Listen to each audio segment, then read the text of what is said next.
Hello मेरे प्यारे बच्चों, कैसे हैं आप सभी। आशा करता हूँ सभी फिट होंगे। प्यारे स्टूडेंट, आज की वीडियो में हम लोग एक्सरसाइज 6B का क्वेश्चन नंबर 11 और उससे आगे क्वेश्चन सॉल्व करेंगे। बाकी जो मैंने प्रीवियस वीडियोस बनाए हैं उनका लिंक आपको ऊपर आई बटन में और डिस्क्रिप्शन बॉक्स में मिल जाएगा।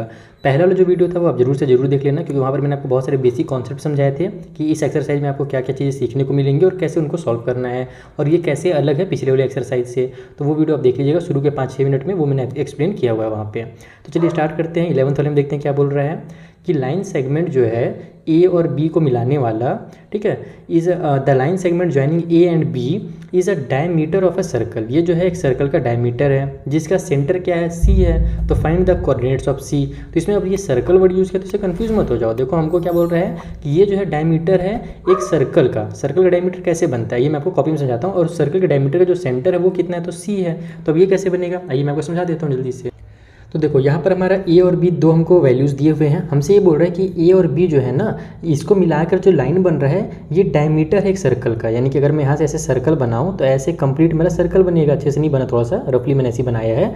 डायमीटर किसको बोलते हैं, सर्कल के दोनों पार्ट्स को ज्वाइन करने वाले को बोलते हैं। अब इसका एक सेंटर है, तो सेंटर बीचों बीच को ही बोला जाता है, जिसका नाम हमको सी रखा गया और इस सी का वैल्यू निकालना है। यानी कि यहाँ पर हमको क्या करना है, मिड पॉइंट ही निकालना है। तो मिड पॉइंट के लिए हमको पता है क्या करना पड़ता है, तो x1 + x2 बटा में 2 करना पड़ता है, और इधर y1 + y2 डिवाइड बाई 2 करना पड़ता है। बस इसको सॉल्व कीजिए, आपको सी के कोऑर्डिनेट्स मिल जाएंगे जल्दी से। x1 कौन सा है, तो -2 है। x2 कौन सा है, तो 6 है, बटा में 2 हो गया। y1 क्या है, 9 है, प्लस में y2 क्या है, तो 3 है, डिवाइड बाई 2 हो गया। तो यहाँ से ये बन जाएगा हमारे पास 4/2, और इधर हो जाएगा हमारे पास ये 12/2। तो जो सी के कोऑर्डिनेट्स हैं वो कितने हो जाएंगे, तो ये हमारा 2 के टेबल में 2 टाइम पे जाता है और 2 के टेबल में 6 टाइम पे जाएगा। तो 2 और 6 जो होगा ना वही हमारे सी का कोऑर्डिनेट्स होगा। तो कितना सिंपल सा क्वेश्चन था। तो सर्कल वगैरह वर्ड देख करके आपको कंफ्यूज बिल्कुल नहीं होना है, कॉन्सेप्ट क्लियर रखना है, सारे क्वेश्चन आराम से बनेंगे। सो नेक्स्ट क्वेश्चन में बोला जा रहा है कि find the coordinates of a point A where A B is the diameter of a circle with centre C and the other, है ना, यहाँ पर अपने को बोल रहा है and the other end of the diameter is B 1 and 4। यानी कि देखो इस बार क्या किया है, सेम क्वेश्चन है। यहाँ पर हम लोग को फिर से वही बोल रहा है ए और बी हमारे पास दो पॉइंट्स हैं जो कि डायमीटर है एक सर्कल का जिसका सेंटर सी है। इस बार बस अलग ये किया है कि पिछले बार हमको कोऑर्डिनेट्स इसके दिए हुए थे, ए और बी के दिए हुए थे, सी का नहीं दिया हुआ था, निकालना था। इस बार अपने को सी का और बी का दिया हुआ है, ए का निकालना है। तो कैसे निकालेंगे, सेम काम करेंगे, देखो कैसे करना है। 12th नंबर लिख लेता हूँ मैं जल्दी से, और यहाँ पर जो वैल्यूज़ दिए हुए हैं उसको मैं पुट कर लेता हूँ, फोकस अच्छे से हो जाए कॉपी में। तो क्या क्या वैल्यू दिया हुआ भैया, बी का वैल्यू दिया हुआ है हमको 1 and 4, और सी का वैल्यू हमको दिया हुआ है यहाँ पर 2 and -3। हम लोग क्या जानते हैं कि ये जो 2 है हमारे पास पहला वाला, ये कैसे निकलेगा। हम लोग जब यहाँ पर x1 प्लस में x2 करेंगे डिवाइड बाई 2 करेंगे, ठीक है, ये सी का वैल्यू कैसे निकलता है, x1 + x2 डिवाइड बाई 2 निकलता है। और उसी तरीके से y1 + y2 डिवाइड बाई 2 करते हैं, तब ये सेकंड वाला हमारा वैल्यू निकल करके आता है। और हमको बोल रहा है कि आप ए का वैल्यू निकालो। अब हमको तो ए के कुछ भी कोऑर्डिनेट्स दिए नहीं हुए हैं ना, तो हम लोग क्या करेंगे, उससे कोई भी कोऑर्डिनेट्स ले लेंगे। जैसे ए और बी मान लेते हैं, स्मॉल ए और स्मॉल बी जो है वो ए का हमारा कोऑर्डिनेट है, ठीक है। अब इसको हम लोग कैसे निकालेंगे वो समझना। हम लोग क्या करते हैं कि हमको इसके बदले में ही यहाँ पर 2 दिया हुआ है, तो हम लोग यहाँ पर देखो ये निकलता है x1 किसको बोलते हैं, तो हमारे पास जो ए के जो पहला वाला कोऑर्डिनेट होता है ये x1 कहलाता है, और ये जो हमारे पास होता है ये x2 कहलाता है, ये वाला y1 कहलाता है, और ये वाला y2 कहलाता है। तो बस आपको कुछ नहीं करना है, इसके बदले में यानी कि x1 प्लस में x2 बटा में 2, इसका वैल्यू हमको दिया हुआ है यहाँ पर 2। इतना तो क्लियर है ना। तो आप क्या करो, x1 के बदले में a पुट कर दो, प्लस में x2 के बदले में हमारे पास 1 है वो पुट कर दो, डिवाइड बाई 2 = 2 हो जाएगा। इस 2 को ट्रांसफर करेंगे तो यहाँ डिवाइड में जाकर मल्टीप्लाई में हो जाएगा, तो 2 × 2 = 4 हो जाएगा। तो a प्लस में 1 = 4 आ गया। तो a का वैल्यू जो यहाँ से 3 निकल करके आ जाएगा, क्योंकि प्लस वाला 1 उधर जाएगा तो -1 हो जाएगा। तो ये बन जाएगा हमारे पास 4 - 1 = 3। उसी तरीके से हमारे पास जो सेकेंड वाला, इसको हम लोग निकालने के लिए हम लोग यानी ये जो -2 दिया हुआ है सेंटर वाला, वो निकालने के लिए हम ये फॉर्मूला यूज़ करते हैं। यानी कि y1 + y2 डिवाइड बाई 2 को हम लोग यूज़ करेंगे तो हमारा -2 निकल करके आएगा अकॉर्डिंग टू क्वेश्चन। तो y1 कितना है हमारे पास, तो b है। y1 के बदले हमने अभी मानना है, ये हमने बस लेट किया है, तो ये b हो जाएगा। प्लस में y2 हमारे पास यहाँ पर 4 दिया हुआ है, डिवाइड बाई में 2 = -2 हो जाएगा।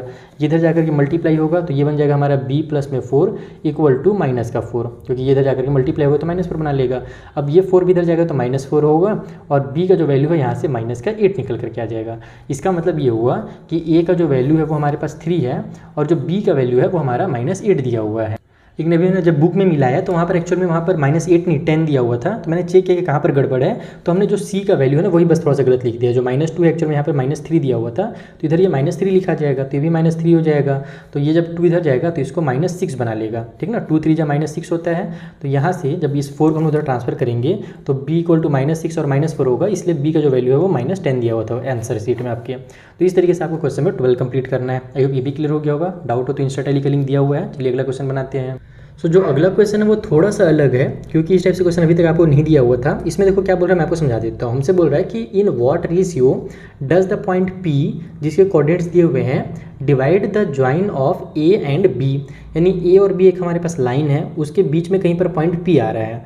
हमको इस बार रेशियो नहीं दिया हुआ है। देखो ये हमारा मिड पॉइंट वाला क्वेश्चन नहीं है, ये जो हमने रेशियो वाले क्वेश्चन बनाए हैं ना पिछले वीडियो में, यानी क्वेश्चन नंबर 5 वगैरह जो हमने बनाए थे, तो उस टाइप से ये क्वेश्चन है। वहाँ पर हमको क्या दिया रहता था, रेशियो दिया हुआ रहता था, और हमको क्या करना पड़ता था, जो P यानी बीच वाला जो भी हम लोग पॉइंट लेते थे कहीं पर भी, उसका अपने को कोऑर्डिनेट्स निकालना रहता था। तो हम लोग वही जो फॉर्मूला हमारे पास है mx2 + nx1 divide by m+n वाला फॉर्मूला से निकालते थे।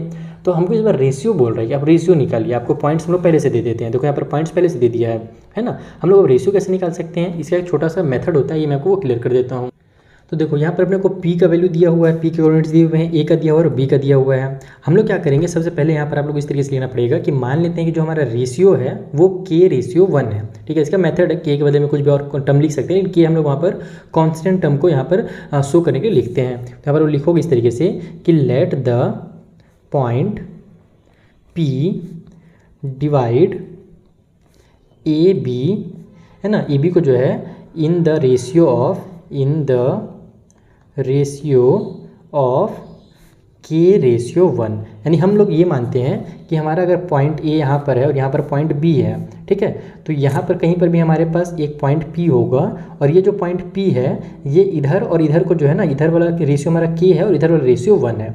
ऐसा हम लोग मान करके सॉल्व करते हैं। ये वाला चीज़ ध्यान रखना, K/1 यहाँ पर हम लोग इसको लेते हैं, तब हमारा जो है कंप्लीट जा करके अच्छे से सॉल्व होता है। तो देखो अब क्या करना पड़ेगा यहाँ पर, तो हम लोग क्या जानते हैं कि जो हमारा फॉर्मूला होता है जिसमें हम लोग कोई भी रेशियो दिया हुआ रहता है तो उससे हम लोग x और y का वैल्यू निकालते हैं। तो x का वैल्यू हम लोग कैसे निकालते हैं, x का वैल्यू निकालने के लिए हम लोग, यानी पहला वाला जो कोऑर्डिनेट रहता है ये, इसको हम लोग x बोलते हैं। जैसे अगर मिड पॉइंट P है तो उसका x और y ये दो कोऑर्डिनेट्स हमको निकालना रहता था, तो पहला वाला x होता था, दूसरा वाला y रहता था, और वही चीज़ हमको दिया हुआ है। तो x निकालने के लिए हम लोग क्या करते थे, हम लोग करते थे mx2 + nx1 डिवाइड बाई में हम लोग m+n करते थे, यही हमारा मेथड था। तो बस यहाँ पर आप लोग वही चीज़ों को पुट करोगे, m के बदले में k पुट करोगे, x2 हम लोग देखो ये हमारा x1 है, ये हमारा x2 है, ये y1 और ये y2 है।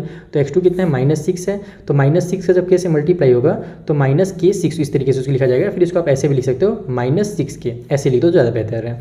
उसी तरीके से nx1 है, तो n हमारे पास कितना है भैया, तो n यानी सेकेंड वाला रेशियो जो कि 1 है। उसके बाद x1 कितना है हमारे पास, तो x1 हमारा 8 है, तो यहाँ पर 1 का 8 से मल्टीप्लाई होगा तो 1 × 8 ही लिख देता हूँ, चलो कोई बात नहीं।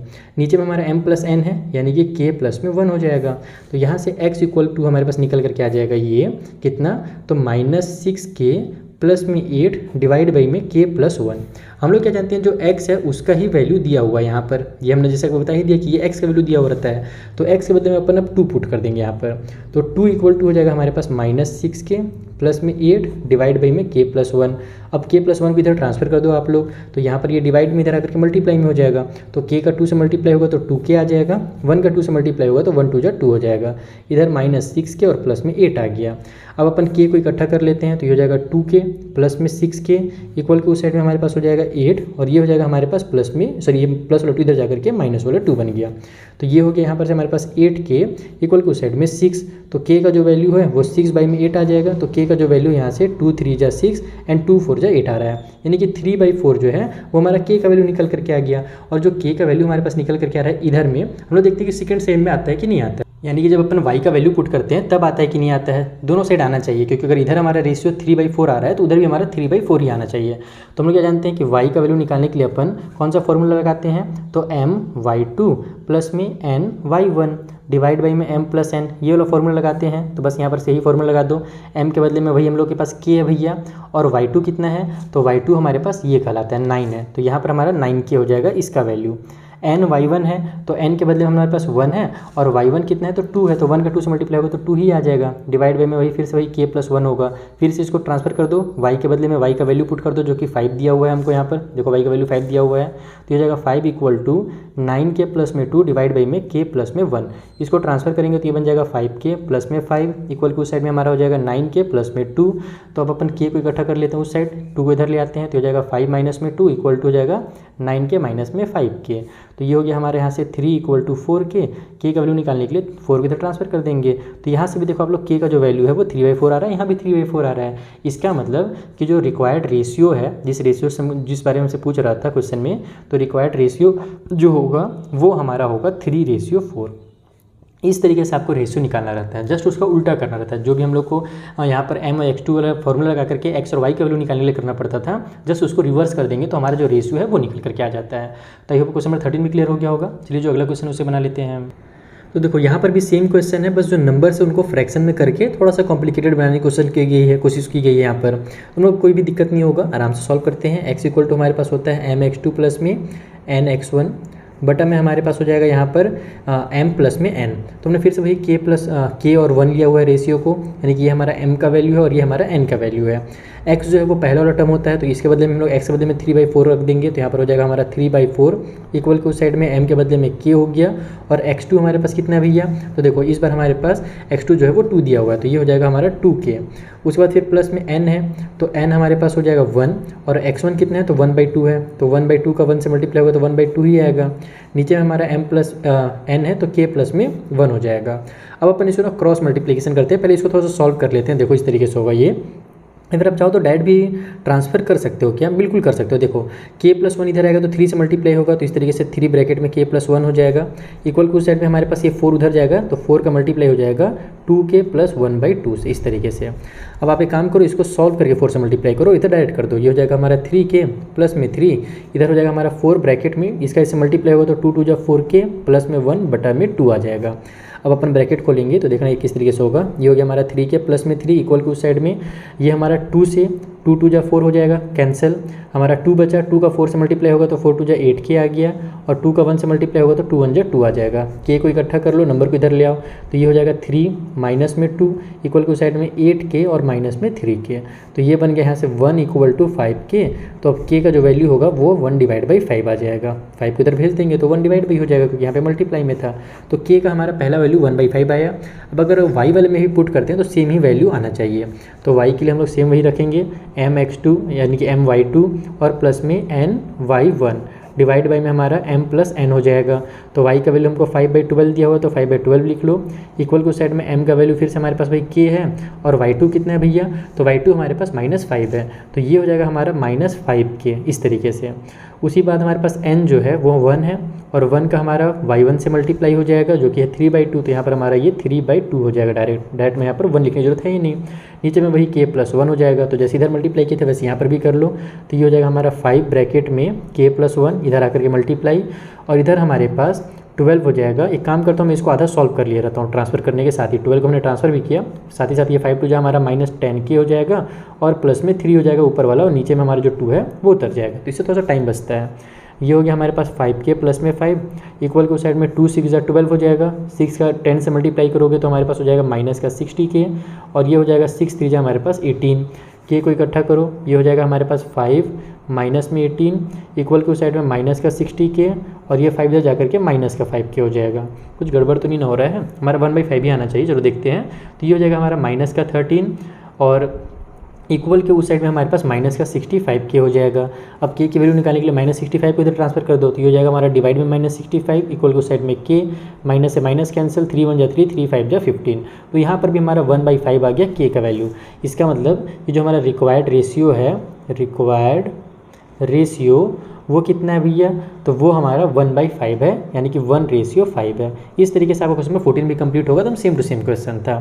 चलिए अगला क्वेश्चन देखते हैं क्या दिया हुआ है। तो देखो जो अगला क्वेश्चन है वो रिलेटेड तो है ही, साथ ही साथ इसमें एक और चीज़ जोड़ दिया है। देखो मैं बताता हूँ क्या जोड़ा है। हमसे बोल रहा है find the ratio in which the point P, M और 6 divide the join of A and B, also find the value of M। यानी कि इस पर अपने को रेशियो तो निकालना है, साथ ही यहाँ पर जो M लिखा हुआ है ना, इसका भी वैल्यू निकालना है। पहले यहाँ पर अपने को जो भी नंबर रहता था पहला वाला वो दे दिया रहता था, इस पर वो नंबर नहीं दिया हुआ है, तो M का वैल्यू कैसे निकालेंगे आइए समझते हैं।